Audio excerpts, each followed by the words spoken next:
說起科興，你可能第一時間想到的就是新冠疫苗。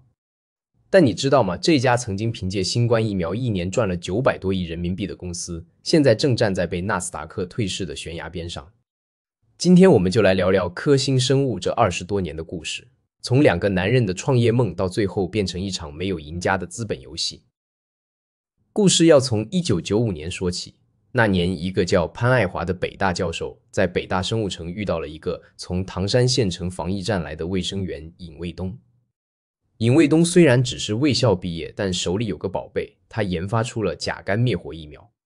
潘愛華一看這是個機會啊，二話不說借給他500萬搞研发。2001年，兩人在北京正式成立了北京科興生物製品有限公司。潘愛華通過衛明集團出資5100萬，持股76%，當董事長。尹衛東以技術入股，持股24%，當總經理。你看，一個出錢，一個出技術，配置很完美。北京科興成立第2年，就搞出了中國第一支完全自主知識產權的甲肝滅活疫苗海爾來福。要知道，在那之前，中國的甲肝疫苗全靠进口。這一下，科興在疫苗圈火了。2003年 SARS 來了，全世界都慌了。北京科興頂着壓力停掉了其他項目 ，all in SARS 疫苗研發。結果他們真做出來了，而且是全球第一支 SARS 滅活疫苗，完成了一期臨床試驗。雖然後來 SARS 疫情結束，這個疫苗沒派上用場，但科興的技術實力已經得到了證明。也是在2003年9月，科興生物通過反向收購，在美國納斯達克 OTCBB 掛牌上市，成為第一家赴美上市的中國疫苗企業。2004年轉到美國證券交易所，2009年又轉到納斯達克全球市場。但上市之前有個關鍵動作，為了搭建紅籌架構，潘愛華同意出讓第一大股東地位，但他拿到了一份備忘錄，約定衛明集團對北京科興保持絕對控股地位，而且潘愛華永久擔任北京科興董事長和法定代表人，擁有重大事項1票否決權。這份備忘錄後來成了兩人撕破臉的導火索。上市後，科興繼續發力，2006年研制出中國第一支不含防腐劑的3價流感疫苗，2009年又研發出全球第一支甲型 H1N1 流感疫苗。這些年，科興日子過得還不錯，尹衛東和潘愛華表面上也相安無事。尹衛東甚至在公司10周年慶上說，10年前潘愛華這位大人物接納了他們這群從唐山來的小人物。但商場上哪有永遠的兄弟？2009年，尹衛東通過科興生物的全資子公司，悄悄成立了北京科興中微生物技術有限公司。當時誰也沒在意，但這個公司後來成了整個故事裡最關鍵的棋子。2015年，中概股回歸潮來了。2016年1月，尹衛東聯合賽富基金組成買方團 A， 以每股6.18美元的報價，對科興生物提出私有化邀約。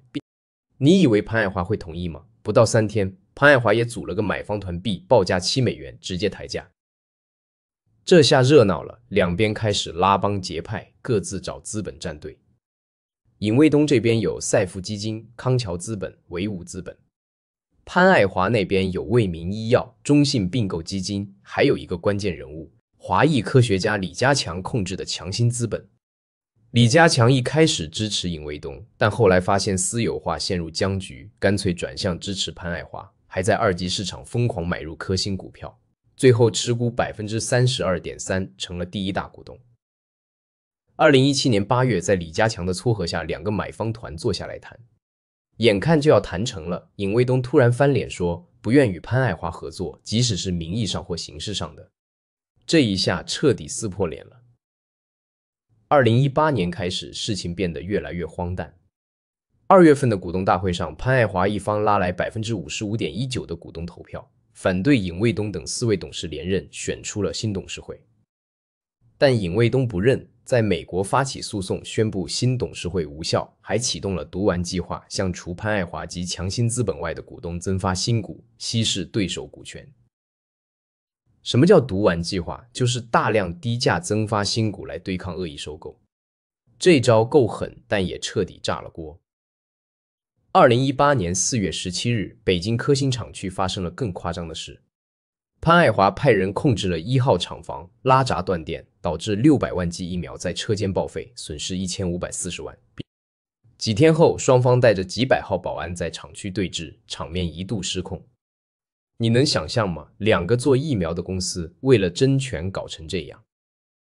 納斯達克看不下去了。2019年2月22日，以公司治理混亂為由，強制暫停科興生物股票交易，股價定格在$6.47，總市值只剩$3.89億。這一停就是6年。但命運很會開玩笑，就在科興生物停牌，2位創始人撕得你死我活的時候，2020年新冠疫情來了。還記得尹衛東2009年成立的科興中維嗎？這個公司研發的新冠滅活疫苗克爾來福成了全球抗疫的重要武器。2021年，科興中維的新冠疫苗在中國附條件上市，隨後在60多個國家和地區獲批使用。當年科興生物營收達到$194億，淨利潤$144.6億，折合人民幣900多億。你沒看錯，900多億。但這筆錢沒能讓內鬥停止，因為新冠疫苗的申請方只有科興中維，北京科興被完全排除在外。衛明醫藥在2021年年報裡憤怒地表示，科興中維侵犯了北京科興的權益，造成巨額經濟損失。更關鍵的是，股東們眼睜睜看着公司賺了900多億，但股票停牌，股價1分錢都沒漲。本該到手的100倍漲幅，變成了看得見摸不着的海市蜃樓。2024年，潘愛華因職務侵占罪和挪用資金罪被判刑13年。你以為內鬥就此結束？不，李家強接過了大旗，繼續和尹衛東鬥。2025年1月，英國樞密院裁決認定2018年2月Globe提出的新董事名單合法讀完計劃無效。2月，李家強組建新董事會並擔任董事長。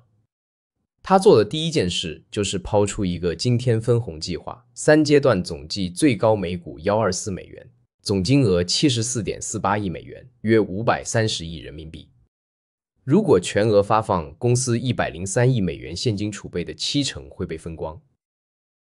7月，賽富基金在股東大會上提出罷免現任董事會，尹衛東回歸，但李家強援引臨時禁令說這次股東大會不合法。到現在，科興生物有新舊2個董事會，誰也不服誰。雪上加霜的是，2025年4月，審計機構志同會計師事務所突然辭職。新聘請的約西會計師事務所接手時，面對的是2021到2025年的財務審計，還有2年的內控審查，時間太緊，根本來不及。11月12日，納斯達克正式發出退市決定函。因為科興生物未能在11月11日延期截止日前提交2024年年報，如果不申請聽證，11月21日就會被摘牌退市。科興生物表示會申請聽證暫緩程序，但市場都知道這只是垂死掙扎。一家停牌6年、董事會混亂、審計機構出走的公司，還有什麼理由繼續留在納斯達克？更諷刺的是，就在收到退市函幾天後，科興生物宣布與巴西衛生部簽了個10年的大單，價值超$7億，是中國疫苗企業迄今最大的國際訂單。一邊要退市，一邊拿大單，這劇情也是夠魔幻的。從2001年到2025年，科興生物走過了24年。從2個人的創業故事，到年入900億的疫苗之王，再到如今的退市邊緣，科興經歷了什麼？技術上，科興確實牛，從第一支國產甲肝疫苗到 SARS 疫苗到新冠疫苗，他們證明了中國企業也能在疫苗領域做到世界領先。但商業上，科興是一場徹底的失敗。這個失敗不是產品不行，也不是市場不好，而是人性的失敗，權力的失敗。尹衛東和潘愛華本來是黃金搭檔，一個有技術，一個有資源，但當利益足夠大的時候，再牢固的關係也會裂開。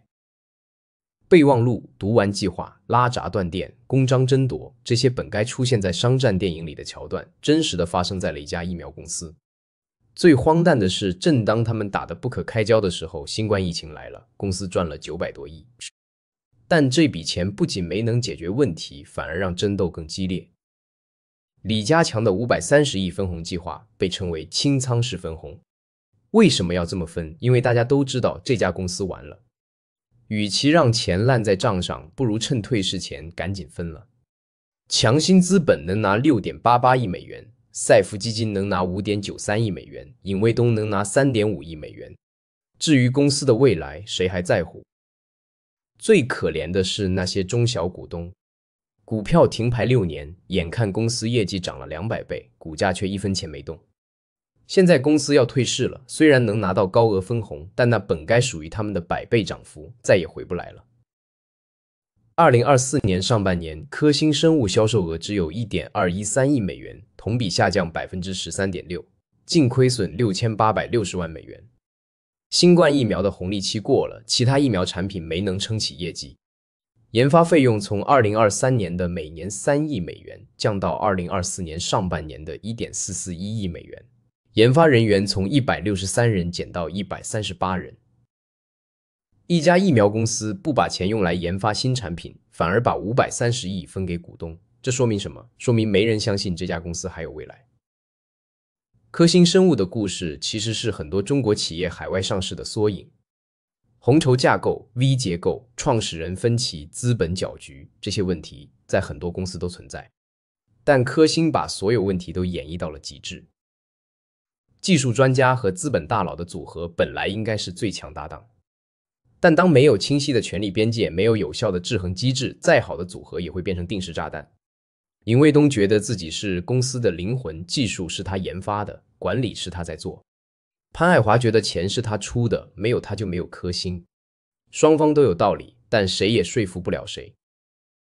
更要命的是，他們把公司註冊在安提瓜和巴布達這個英聯邦島國。